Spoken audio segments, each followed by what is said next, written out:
하나님 말씀입니다. 오늘 잘 오셨습니다. 축복합니다. 찬양하는 시간에 은혜 받게 하시고 대표 기도를 통해서 더 마음의 뜨거움으로 하나님 앞에 소원하게 하시는 하나님을 찬양합니다. 여러분, 예배는 사람이 인도하는 것이 아니고 하나님이 인도하시는 것입니다. 그래서 예배 시간만큼은 철저히 하나님을 보실 수 있도록 축복합니다. 사람이 움직이지만 그 사람을 움직이는 사람이 하나님이시기 때문입니다. 우리에게 감동을 주는 것도 영적인 감동은 우리가 스스로 받을 수가 있는 것이 아니라 성령님이 감동을 주셔야만이 감동을 받을 수 있기 때문에 우리가 하나님의 은혜를 체험하고 하나님을 느끼고 하나님의 사랑을 느낄 때에는 꼭 여러분들이 그 순간 하나님을 더 기억하시고 만날 수 있기를 축복합니다. 오늘도 하나님이 주실 은혜가 기다리고 있는 줄 믿습니다. 여러분 마음속에 기대감이 넘치셨으면 좋겠어요. 드디어 대망하던 루키 4장에 왔습니다. 아쉬워하는 분도 계시겠고, 이제 4장 왔구나, 이제 루키를 마치는 시간이 가까우구나 기대하는 분도 있을 것입니다. 저는 개인적으로 두 가지가 같이 교차하더라고요.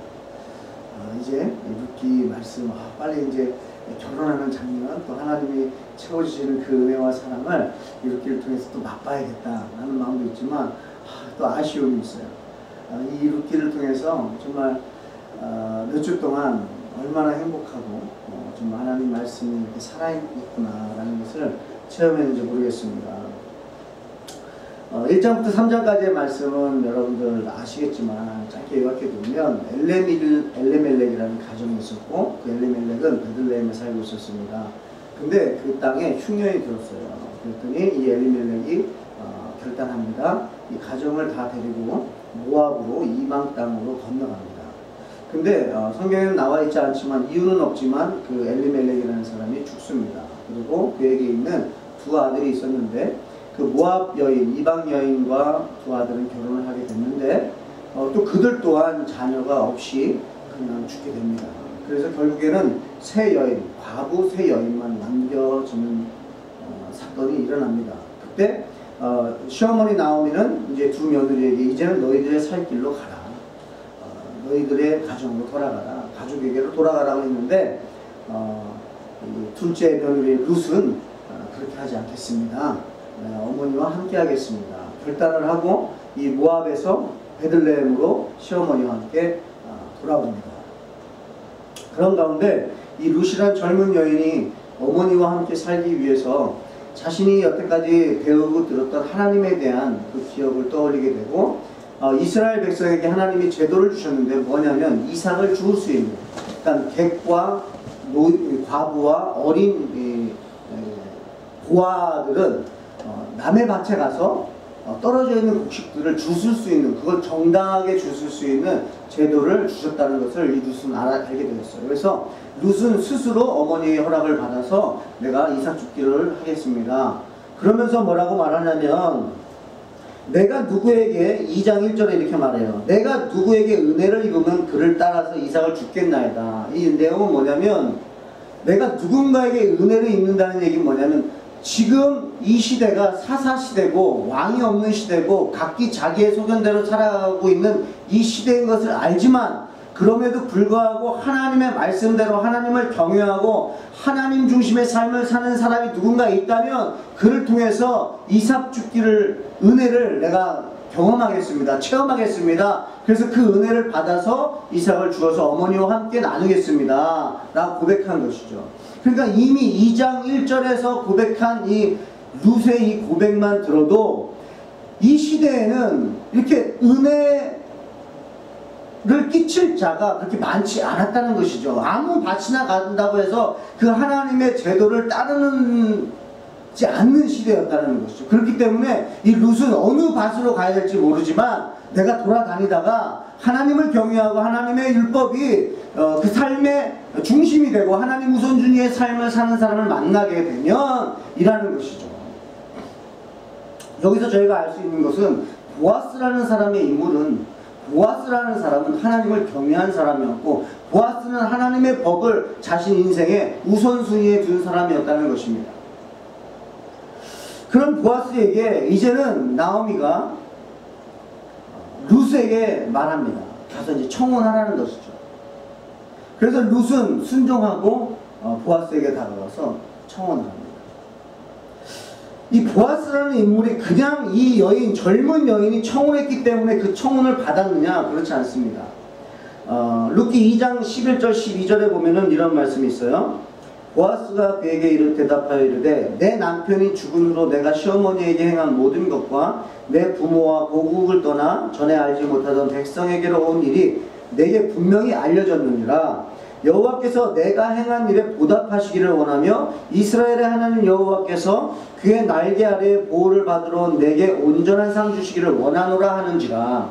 그러니까 이미 이 룻이라는 여인의 이야기를 들었을 때 이 보아스의 마음 가운데 성령님의 감동하심이 있었다는 것이죠. 야, 이 시대에도 이렇게 각기 소견대로 살아가는 이 시대에도 하나님의 그늘 아래 들어오기 위하여 이방 여인이 베들레헴으로, 그것도 과부인 시어머니를 쫓아왔다는 사실이 이 하나님 중심의 삶을 사는 보아스에게는 감동이 됐다는 것입니다. 여러분, 예수 믿는 사람 요즘 만나기 쉽습니까? 어렵습니까?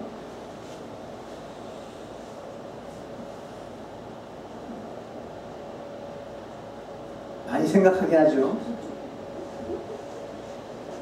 이 시대가 바로 그런 시대였어요. 정말 하나님 중심으로 살아가는 사람을 만나기 어려운 시대. 엘리멜렉, 하나님은 왕이시다라는 이름을 가진 자마저도 흉년이 들어버리니까 베들레헴을 떠나는 그런 시대였다는 것이죠. 그런 그가 룻이라는 여인, 이방 여인이에요. 여러분, 이방 여인을 유대인들은 어떻게 취급했습니까? 개 취급을 했잖아요. 예수님이 개로 자녀에게 줄 상을 개에게 주지 않는다라고 표현한 말씀이 있지 않습니까? 그만큼 이방 여인은 그렇게 사람 취급을 못 받는 여인이었다는 거예요. 더군다나 이스라엘 백성들은 여러분, 여인과 아이들은 수에도 들어가지 않았다는 거예요. 백성의 수를 셀 때에 성인 남자의 수만 셌지 여인과 아이들은 세지 않았어요. 왜 그렇습니까? 그 시대에는 남자가 없이는 여인 혼자 살 수 없는 시대요. 아버지 없이는 아이 혼자 살 수 없는 시대라는 거예요. 연약했다라는 거예요. 아버지가 있어야만 그들의 존재가 있을 수 있었다는 거예요. 그렇기 때문에 백성의 수를 셀 때도 그랬어요. 그러니까 그런 여인이 하나님의 그늘 아래 거하기 위해서 베들레헴으로 왔다는 소식은 이 보아스에게는 여러분 감동이었다. 아니 이 시대 가운데 하나님 중심으로 살아가는 사람이 참 찾기 어려운 때에 어찌 이방 여인이 여호와의 그늘 아래, 여호와의 품 안에, 하나님의 통치 아래 임하기 위해서 이 땅으로 온단 말인가? 근데 그 여인의 마음 가운데 자신의 욕심이 아니라 과부, 시어머니와 함께 그분을 돌보기 위하여 자신을 희생해 가면서 이렇게 왔다는 소식은 보아스에게 감동이 됐다는 거예요. 여러분, 하나님 중심으로 사는 사람들을 만나면 우리는 감동을 받습니다. 근데 그 감동을 왜 받는가? 이 본문을 통해서 보게 되면은 내가 그것을 사모하고 있다는 거예요. 내가 하나님 중심으로 하나님 중심의 삶을 살고 싶고, 정말 하나님의 말씀대로 살고 싶고, 헌신하고 싶고, 사람을 살리고 싶은 마음이 그 안에 가득한데 누군가 그런 삶을 살고 있다는 것을 보게 되면 그 사람을 만났을 때 감동을 받는 거예요. 왜 그렇습니까? 그 안에 성령님의 감동이 있다는 거예요. 자, 그러면 보아스가 자신이 기업 물을 자가 되기로 결단하는 데에는 그냥 단순히 이 룻이라는 여인이 젊은 여인이기 때문에, 또 어머니 말씀에 순종한 여인이기 때문에만 그게 마음에 들어서 결혼을 결단한 것이 아니고, 하나님 중심으로 이 시대 가운데 찾기 어려운 어떤 이 젊은 여인이, 그것도 젊은 여인이 하나님 중심으로 살겠다고, 하나님 말씀에 순종하며 하나님 말씀을 믿고 살겠다는 이 여인이 감동이 됨으로써 정말 찾기 어려운 이 여인, 그리고 하나님의 그늘 아래, 여호와의 그늘 아래서 거하기를 축복하는 그 마음이 하나님이 주셨으니 이제는 자신이 그 고백대로 내가 아버지 이 여인을 돌보겠습니다. 그런 감동, 성령의 감동하심이 있었다는 거예요. 여러분, 저와 여러분들이 성령님이 주시는 그 감동에 순종할 수 있기를 축복합니다. 성령님은 늘 감동을 주시잖아요. 왜 그래요? 사모하는 사람한테 감동을 주세요. 내가 정말 살고 싶은 그 꿈을 꾸면서 하나님 말씀대로 살고 싶은 그 꿈을 꾸면서 사는 사람한테는 그 꿈을 만났을 때, 비전을 만났을 때 감동이 일어나요. 그래서 그 감동 가운데 어떤 결단이 일어납니다. 거기에 여러분 순종하실 수 있는 축복합니다. 이 보아스라는 사람이 결단했어요. 입술로 선포했습니다. 근데 그것을 아침이 되자마자 실행에 옮깁니다. 여러분, 순종은요 즉각하셔야 돼요. 순종은 빨리 하셔야 돼요. 어느 장로님이 그렇게 말씀하시더라고요. 하나님이 주신 말씀에 순종을 더디했더니 그 안에 내 생각이 들어가더라. 그래서 결국에는 그 순종을 하지 못하고 미루다 보니까 잊혀져 버린다는 것이죠. 그런 말씀이, 메시지가 우리 안에 너무 많다라는 거예요. 그런 보아스가 이제는 실행에 옮깁니다. 자신이 말했던 대로, 축복했던 대로 자신이 실행에 옮기고 자신이 그 룻에게 고백한 대로 이제는 실행에 옮깁니다. 그래서 오늘 본문이 나온 거예요. 그래서 이 보아스가 엘리멜렉과 가장 가까운 친족, 그 사람 이름이 뭐라고요? 아무개예요. 야, 여기서 인물들 다 이름은 다 나옵니다. 말론, 기론까지 나와요. 그 아들들, 그냥 아들들은 존재했고 죽었다라고 해도 되잖아요. 두 아들이 있었는데 죽었다 해도 되는데 그들 이름도 기록이 돼요. 근데 이 가장 가까운 친족, 이 사람의 이름은 기록이 안 돼요. 그래서 1절에 아무개어라고 기록이 되어 있어요. 근데 실제로는 이 보아스는 이름을 불렀을 거예요. 그러나 성경에는 기록되지 않았다는 거예요. 큰 깨달음이 주어집니다. 이 아무개의 삶을 살지 말아야겠다. 아무개와 같은 삶을 살지 말아야겠다. 왠지 하나님으로부터 잊혀지는 사람이 돼버리는 것 같아요. 하나님의 기억에도 남겨지지 않는 사람 같아요. 또는 생명책에 기록이 안 되는 사람 같기도 해요. 그래서 이름이 기록되어 있지 않습니다. 그래도 보아스는 찾아가서 그 사람을 기다립니다. 기다리고 이렇게 고백하는 거죠. 당신이 이 엘리멜렉의 가장 가까운 친족입니다. 그래서 당신이 기억을 물을 자입니다. 당신이 기억을 물으시겠습니까? 이렇게 물어보는 거예요. 그랬더니 그 사람이 4절에 이렇게 고백을 합니다. 자신이 내가 물으리라 하는 거예요. 저는 이 본문을 우선 보아스가 이 기억을 물어야 되는데 이 사람이 갑자기 그냥 생각도 않고 고민도 안 하고 내가 물으겠다고 말하면 이러면 안 되잖아요. 그리고 뒤로 이제 계속 읽어나갑니다. 그랬더니 이렇게 이제 보아스가 말하는 거예요. 만약에 당신이 그 기억을 물을 것이라면 룻도 책임을 져야 됩니다. 이렇게 표현하는 거죠. 그러면서 룻을 당신이 아내로 맞아들여야 되고, 또한 그 룻을 통해서 태어나는 아들이 있다면 당신이 기업 물을 자, 그러니까 돈을 주고 다시 사온 그 재물에 대해서는 그 아들에게 다 돌아가야 된다라는 얘기를 한 거예요. 무슨 얘기인지 아시겠죠? 당신이 지금 투자를 했습니다. 그 땅을 다시 기업을 사들였습니다. 그래서 당신이 소유하는 것이 아니라 이제는 룻이라는 여인과 결혼을 해서 그 여인에서 태어나는 아들, 그래서 이걸 계대 결혼법이라고 하는데 그 아들에게 그 기업을 다시 줘야 된다는 거예요.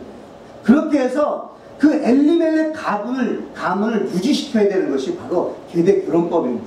그러니까 하나님이요, 가나안 땅에 이스라엘 백성 12지파를 데려가셔가지고 땅을 분배해 주세요.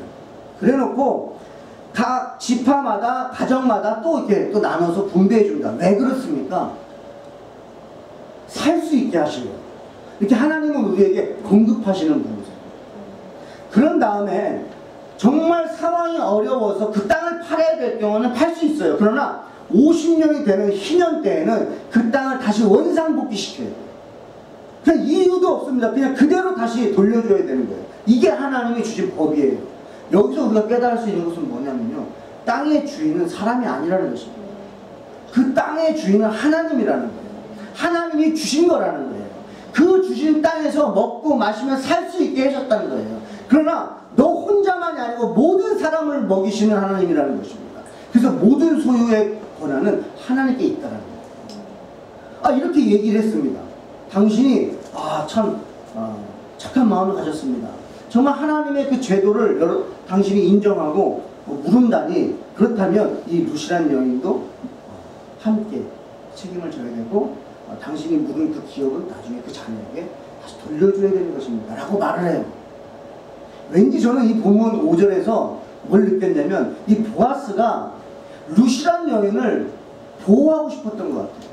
사람들이 많은데 정말 기업을 이 사람이 처음 얘기했을 때 나는 기업 물지 않겠다 그러면 루스에 대해서 얘기할 필요가 없거든요. 그러니까 루시라는 여인을, 이 과부라는 여인을, 이 연약한 여인을 짐처럼, 누군가의 짐처럼 말하고 싶지 않았던 것 같아요. 그래서 먼저는 그냥 엘리멜렉의 기업을 물을래 물어본 거예요. 그때 그 사람이 나는 안 하겠다고 하면 그냥 보아스가 물으면 되는 거예요. 근데 이렇게 얘기를 했다는 걸 보면서 이게 마지막 이 보아스가 가지고 있었던 비밀병이었던 것 같아요. 뭐예요? 이 사람이 이것까지 책임지면서는 물지 않을 거라는 생각을 했던 것 같아요. 보아스는 어른이에요. 제가 다시 한번 느꼈던 것은, 이 어른들이 뭔가 얘기를 할 때는 다 미닝이 있습니다. 그래서 바로 반응하시면 안 돼요. 근데 이렇게 보아스가 얘기했을 때 이 아무개라는 사람이 바로 반응을 해요. 좀 생각해 봐야 되는 문제 아닙니까?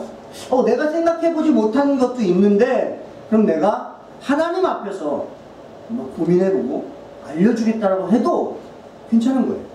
근데 이 사람은 바로 반응을 하는데 뭐라고 반응합니까? 마지막 절 6절입니다. 그 기업 물을 자가 이르되 나는 내 기업에 손해가 있을까요? 나를 위하여 물으지 못하노니 내가 물을 것을 내가 물으라. 나는 물으지 못하겠노라. 왜 그래요? 딱 듣고 났더니 계산이 딱 돌아가는 거예요. 이건 나한테 손해다. 나는 물으지 않겠다. 이 내용이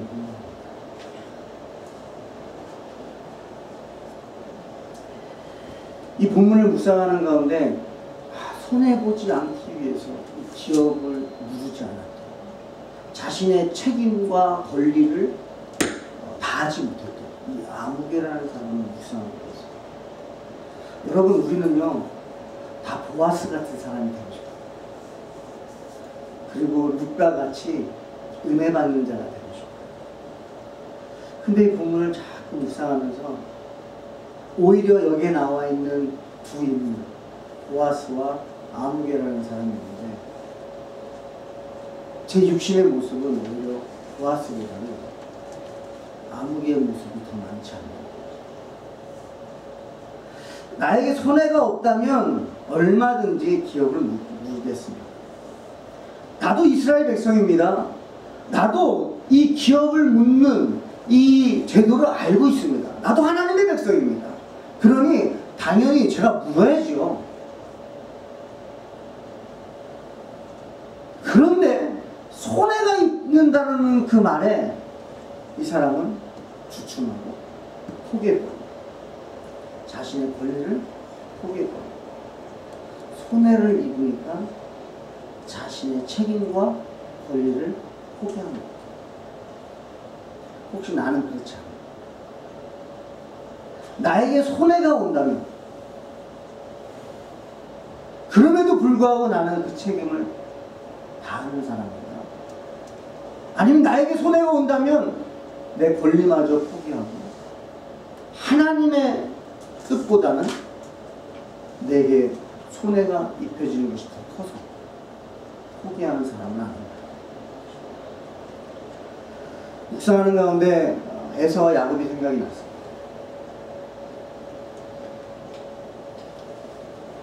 에서가 배가 고팠습니다.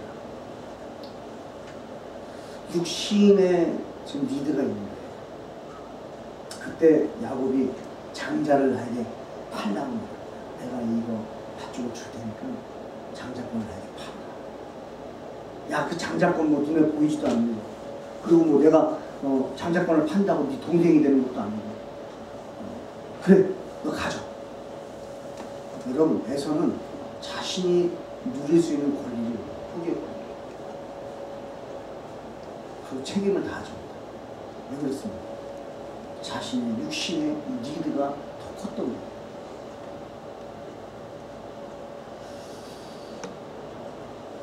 기도하게 됐어요. 하나님, 이 아무개와 같은 이런 실수를 범하지 않게 주님 붙잡아 주세요. 저에게 책임져야 되고, 저에게 그 권리대로, 의무대로 감당해야 될 일을 내게 손해가 된다고 해서 피하지 않게 해주세요. 하나님을 믿는 믿음으로 감당할 수 있도록 도와주세요. 이런 기도가 나왔어요. 육적인 손해는 보더라도 영적인 손해는 보지 않게 해주세요. 라는 기도가 나왔어요. 그래서 오늘 제목이 이렇게 나온 거죠. 육적으로 손해를 보더라도 영적으로 손해보지 않게 해주세요. 그러면 육적으로 손해를 보더라도 영적으로 손해보지 않는 사람이 되려면 어떻게 해야 됩니까? 하나님을 경외하고 하나님의 주권을 인정하셔야 됩니다. 여러분, 보아스는 흉년 때에도 하나님의 법을 따랐던 사람입니다. 다 자기 것 챙길 때에 객과 과부와 고아들에게 양식을 나누어줬던 사람입니다.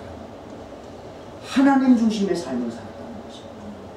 흉년이라면 자기 거를 잘 챙겨서 자기의 자녀들, 가족들을 배고프지 않게 해야 되는 게 가장의 역할인데, 그는 하나님을 믿었던 사람입니다. 하나님을 경외했다는 거예요.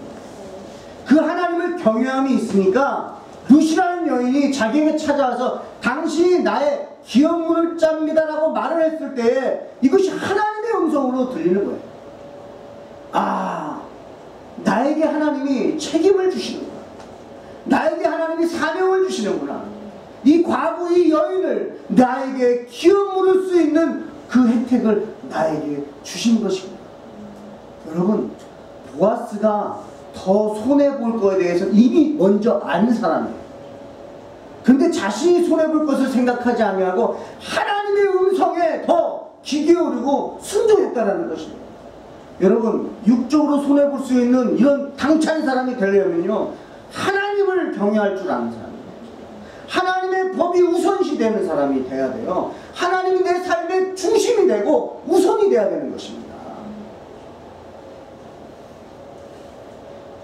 육적인 손해를 보더라도 영적인 손해를 보지 말자. 영적인 손해를 보지 않는다는 것이 무엇이냐? 하나님의 사랑을 잊지 않는 거예요. 여러분, 하나님의 사랑이 내 안에 가득한 사람은요, 내가 육적으로 손해보더라도 하나님하고 멀어지는 것이 더 두려운 거예요. 타협이 안 되는 것입니다. 예수님의 사랑을 기억하는 사람들은 예수님과 멀어지는 것이 오히려 내 육적으로 손해보는 것보다 두려운 거라는 거예요. 더 잠자고 싶고요. 돈 더 많이 벌고 싶고요. 더 성공하고 싶고요. 제가 청년들한테 성공하지 말라고 말 안 합니다. 오히려 성공하라고 합니다. 정말 통일한국에 왔을 때에 내가 만난 청년 가운데 하나님, 정말 통일한국의 대통령이 나오게 해주세요. 이런 기도도 해요. 그런데 꼭 그 청년들한테 말하는 게 있어요. 그 목적을 달성하기 위해서 하나님과 멀어지는 것은 안 된다는 거예요. 여러분, 구제를 많이 하고 싶어서 돈을 많이 벌고 싶어요. 사람들을 도와주고 싶어서 정말 좋은 높은 위치에 가고 싶습니다. 정치가가 되고 싶습니다. 정말 기업가로서 성공하고 싶어요. 많은 물질을 갖고 싶어요. 그래서 많은 사람들에게 혜택을 주고 싶어요. 정말 선한 동기예요. 그 너무나 아름답습니다. 근데 그 일을 하기 위해서 하나님과 멀어지는 것은 안 된다는 거예요. 네. 잘못된 생각. 하나님 중심으로 사셔요. 여러분, 며칠 전에 핀란드 북쪽에서 산불이 났어요. 여러분, 저는 그런 소식을 들으면 가슴이 아파요. 그러면서 뭘 느끼냐면 인간의 한계를 느낍니다. 과학이 아무리 발달을 했다 할지라도 그 산불 하나 못 꺼요. 24m까지 높이 막 불길이 쏟는 그 산불을 수천 명의 소방관이 들어가도 못 끕니다. 거기서 또 은혜 받는 게 있어요. 일반 사람들은 다 내보내고 강제로 내보내게 하고 소방관들은 사명감을 가지고 불 속으로 들어가요. 크리스찬들이 그렇잖아요. 사명감이 있으면요 자신을 희생할 수 있습니다. 자연적인. 그리고 불과 싸우고 소방관들이 들어가요. 그런데도 못 꺼요. 하나님이 바람을 일으켜버리면 못 꺼요. 사람이 컨트롤할 수 없어요. 여러분, 온 우주 만물 누가 통치하십니까? 하나님이 통치하세요. 여러분, 이 아무개라는 사람이 아무리 재물을 모았다 할지라도 하나님이 흉년을 길게 줘버리면 그거 다 사라져버리는 거예요. 하나님이 풍년을 주시니까 그 재물도 있는 거예요. 하나님이 건강도 주시니까 건강하게 걸어다니는 거죠. 이 사람은 하나님을 경외하지 않았어요. 그리고 이 모든 것의 소유자가 하나님인 것을 잊어버렸어요. 그래서 자신을 생각합니다.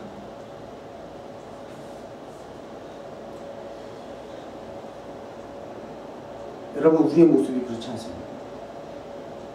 이 아무개처럼 우리에게 선한 동기가 있어서 그것을 하려고 하다가도 손해가 끼칠 때는 포기해야 합니다. 사람을 살리고 싶습니다. 영혼을 구원하고 싶습니다. 우리에게 그런 목적이 있어요. 그래서 정말 그 일을 하다가 만약에 그 영혼이 우리에게 자존심 상하게 하고 내 마음을 상처내고 내 물질을 사기치고 나에게 해를 끼치는 우리는 포기해야 되죠. 그게 우리의 모습. 그래서 저는 보아스와 보다는 아무개가 저에게 맞는 것 같습니다.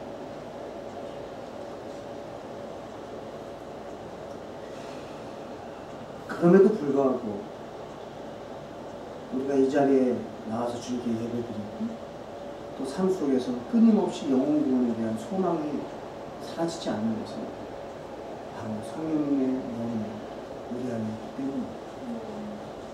우리의 노력이 아니라 성령님의 열심으로 하나님이 사람을 구원할 줄 믿습니다.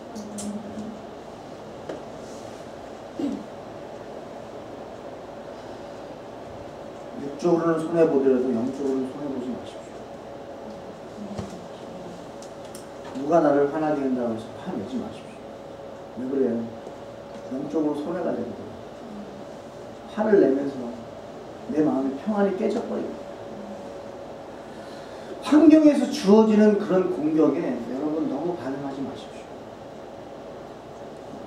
즉각 반응은 좋지 않습니다. 텀을 두세요. 화는요 나중에 내시면 되잖아요. 그 순간 내지 않아도 된다는 거예요.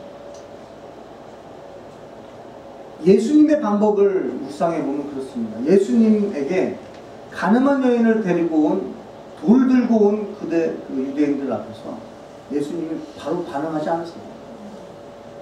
모세는 이 돌로 쳐 죽이라고 했는데 예수님 당신은 선생님이요 뭐라고 하시겠습니까? 어떻게 해야 되겠습니까?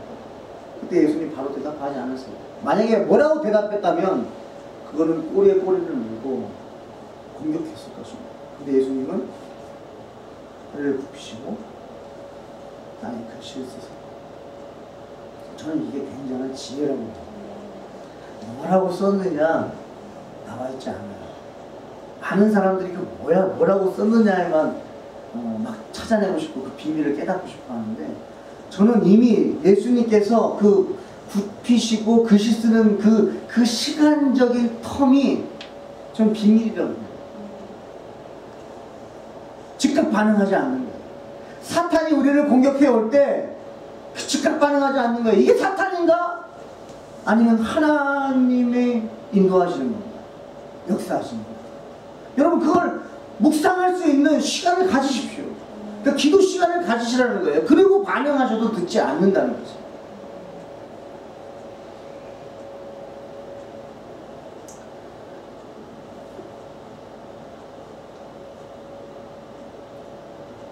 저 여러분들이 육적으로는 손해보더라도 영적으로는 손해보지 말자는 이 문장이 생활 속에서 남아 계셨으면 좋겠어요. 이 문장만 생각나도 여러분 반응이 다릅니다. 육적으로 내가 손해보더라도 영적으로는 손해보지 말자. 그러기 위해서 여러분 결단하셔야 돼요. 하나님의 영으로 붙들려 있지 않으면 육의 생각이 계속 들어오기 때문에 손이익을 우리는 따질 수밖에 없어요. 그리고 왜냐하면 우리가 세상 속에 살고 있기 때문에 세상에 살고 있기 때문에 그렇습니다. 여러분 세상에 살고 있는 것이 세상에 속한 건 아닙니다. 우리의 나라가 이 땅이 아닙니다. 하나님의 나라입니다. 하나님의 나라가 전부인 사람에게 이 땅의 소유물은 그냥 언젠가 사라질 것이에요. 이 땅이 전부인 사람들이 이 땅의 소유물에 목숨을 거는 겁니다. 근데 이 땅이 전부가 아니고 하나님 나라가 전부인 사람에게는 이 땅에 가지고 있는 것이 전부가 아니라는 것이죠. 그건 잃어도 되는 것이죠. 왜냐하면 본향에 내 것이 진짜 내 것이 다 있기 때문에. 단지 이 땅에서 맡겨진 것밖에 아니라는 것이죠. 그러니까 보아스라는 사람은 그 삶을 잘 실천했다는 생각입니다. 보아스는 손해를 알면서도 그 루시라는 여인이 하나님의 그늘 아래 거하기 원했다. 여러분 보아스를 보면 예수님이 보이잖아요. 이 과부나 고아는 스스로 살 수 없는 존재였어요. 그러니까 이 루시라는 여인은 누가 돌봐주지 않으면 살 수 없는 존재예요. 누가 은혜를 베풀지 않으면 살 수가 없어요. 그건 우리랑 똑같은 거예요. 빚이 많습니다. 우리랑 똑같습니다. 우리 죄가 많아요. 우리는 그걸 갚을 수가 없어요. 그때 하나님께서 독생자 예수 그리스도를 이 땅에 보내주셔서 우리의 빚을 갚아주시는 거죠. 그 손해를 입어가면서 당신의 생명을 주시면서까지 우리를 걷어주십니다. 왜 그렇습니까? 여호와의 그늘 안에 거하라. 저 여러분들이 여호와의 그늘 안에 거하시길 축복합니다. 평안하시길 축복합니다. 여러분 걱정, 오늘의 걱정 10년 후에 하세요. 오늘의 걱정 오늘 하지 마시고 오늘의 걱정을 한번 10년 후로 넘겨보십시오. 오늘 일어나는 일에 내가 반응하고 싶은 것들을 조금 뒤로 밀어보십시오. 그게 사라져버릴 수 있다. 사단의 공격에 즉각 반응하지 마시고, 그리고 이 땅이 나의 전부라고 생각하지 마시고, 내 소유물이 내 것이라고 생각하지 마시고, 내 소유물로 하나님이 허락하신 소유물로 결국에 희년이 되면 다 돌려줘야 된다니까요. 다 자기 것이 없다니까. 있을 때에, 가지고 있을 때에 이 아무개라는 사람은 하나님을 경외하며 하나님의 그 질서, 또 하나님이 원하시는 삶을 살았어야 되는 거죠. 저 여러분들이 아무개처럼 이름도 없이 하나님이 기억하지 않고 믿는 자들이 기억하지 않는 존재가 아니다. 보아스와 같이 하나님 중심의 삶을 살고 하나님이 주시는 마음과 생각에 감동하심에 순종함으로써 정말 하나님이 이 시대 가운데 살아있음을 이 루시란 여인이 경험했듯이 우리를 통해서 이렇게 연약한 사람들이 정말 우리의 도움 없이는 살 수 없고 아파하고 외로워하는 사람들이 정말 우리의 희생을 통해서 그들이 여호와의 그늘 안에 거하는 그런 은혜와 축복의 통로 되시리라 주님의 이름으로 축복합니다. 함께 찬양 부르시고 기도하겠습니다.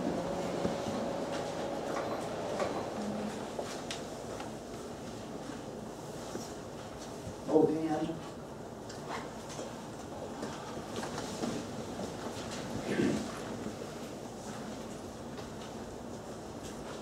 나의 안에 와라. 우리 괜히 성경책 들고 들어요.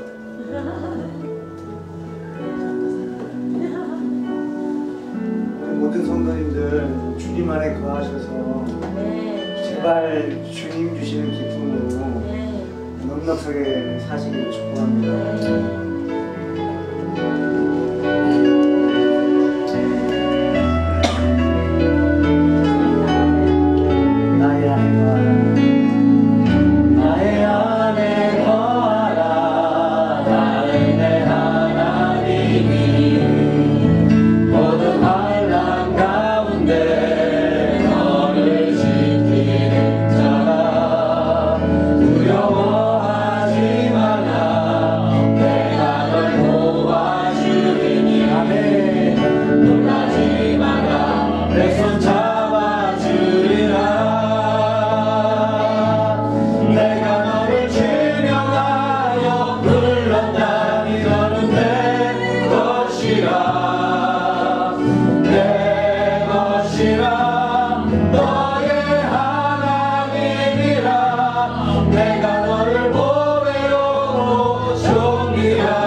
이 가사를 다시 한번 기억하십시오.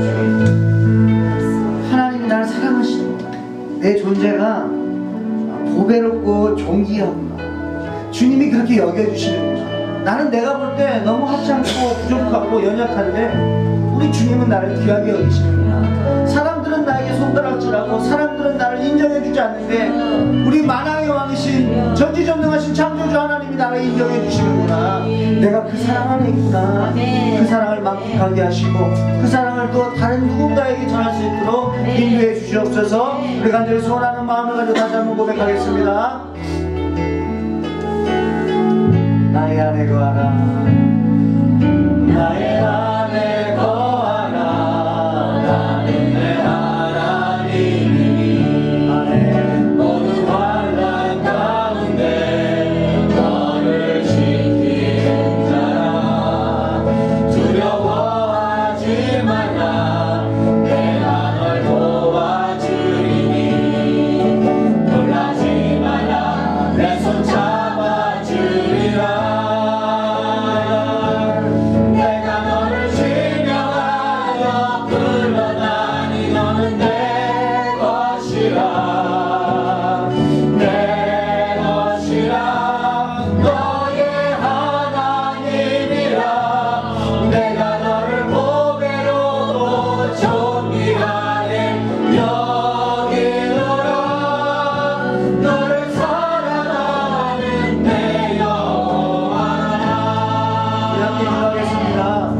하나님 육적으로 손해보더라도 영적으로 손해보지 않게 해주세요. 물질적인 손해를 보더라도 하나님과 멀어지지 않게 해주세요. 내 육신을 위해서 하나님과 멀어지는 일이 없도록 해주세요. 하나님 중심의 삶을 살게 해주세요. 아버지 이제는 여태까지 세상적으로 살았습니다. 세상의 욕망을 쫓아 살았다면 이제는 정말 하나님 중심으로 아버지 이제는 더 이상 영적으로 손해보지 않고 사탄한테 지지 않고 아버지 하나님께 영광을 올려드리며 사람을 살리는 아버지 은혜의 통로로 살게 해주세요. 우리 간절히 소원하면서 함께 기도하겠습니다. 주여 하나님 아버지 이 시간 아버지 간절히 소원하며 기도합니다. 하나님 아버지 너무나 세상 속에서 아버지 물질이 우리를 유혹하고 아버지 하나님 성공이 우리를 유혹하고 인하여 하나님 아버지 하나님과 멀어지더라도 아버지 그 세상적인 것을 쫓았던 것들을 용서하여 주시옵소서. 하나님 아버지 그 모든 것들을 잊는다 할지라도 하나님을 잃지 않게 하여 주시고 아버지 하나님의 기억에서 멀어지지 않게 해주시고 아버지 하나님 성령 충만에 삶을 아버지 손해보지 않게 해주시고 하나님 아버지 그리스도를 나의 구주로 영접하는 삶에서 아버지 내 중심의 삶으로 바뀌어나지 않게 해주시옵소서. 하나님 아버지 오직 아버지 주님 나라를 꿈꾸게 하여 주시고 내가 이 땅에 속한 자의 삶을 살게 하지 않게 하시고 아버지 하늘에 속한 자의 삶을 살게 하여 주셔서 하나님이 맡겨주신 것으로 아버지 정말 하나님 뜻대로 아버지 우리가 살다가 아버지 하나님께 영광 올려드릴 수 있도록 인도하여 주시옵소서. 아버지 아기와 같이 아버지 이름도 남지 않는 아버지 흔적도 남지 않는 아버지 그런 자가 되지 않게 해주시고 아버지 각기 자기 소명대로 살았던 이 시대 가운데 아버지 정말 이 시대도 아버지 그런 시대인 것 같이 우리가 우리의 생각대로 살게 하지 않게 해주시고 아버지 우리가 우리의 물질을 쫓지 않게 해주시고 정말 아버지 하나님 나라를 꿈꾸게 해주시고 영원을 꿈꾸면서 아버지 정말 하나님의 소원을 이루어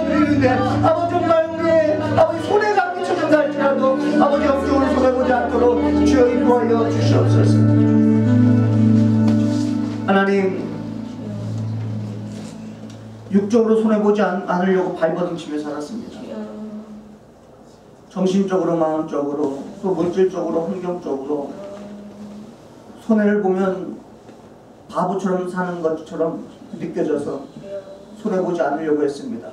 시대에 뒤떨어지면 왠지 퇴보한 사람 같고 정말 나고자같이 느껴지게 하는 이 시대 속에서 시대를 쫓아가려고 노력하고 발버둥칩니다. 그러나 그 시대를 쫓아가기 위해서 하나님과 멀어지지 않게 해주시옵소서.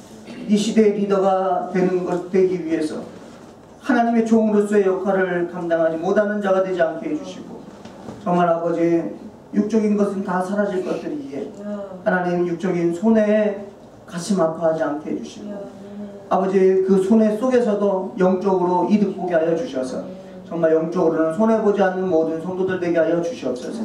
이 땅에 쌓지 말고 하늘에 쌓으라고 하신 주님의 말씀을 기억하게 해주셔서 아버지 정말 영혼들을 살리는데 아버지 우리의 주신 에너지와 물질과 환경을 잘 사용할 수 있도록 지혜를 허락하여 주시옵소서. 하나님께서 영광 받으실 줄 믿습니다. 감사드리며 예수님 이름으로 기도합니다.